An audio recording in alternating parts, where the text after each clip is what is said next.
What's up, everyone? Welcome to Program Your Mode. Today I'm going to show you how to change the license plate light on a Ford Expedition.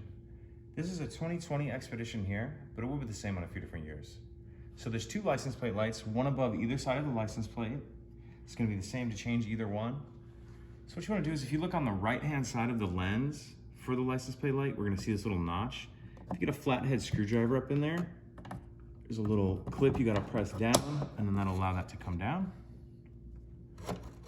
To get it down, if you grab the socket and turn it to your left or counterclockwise, it's going to allow that to come out. And then this bulb will just pull straight out of there like that. And when you're touching these bulbs, you either want to be wearing gloves, or when you're done, give it a good wipe down with a clean rag just to get the dirt and oil from your fingers off of there.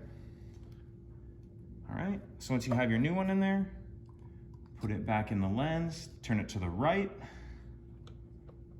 to lock it in, and then we want to put the opposite side that we pried to get it off. You want that part to go in there first. I guess it'd be the left-hand side.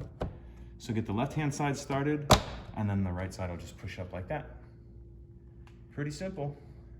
If you have any questions, please let me know. If you could take a second to like and subscribe, it helps us out, and I'd appreciate it. Thank you.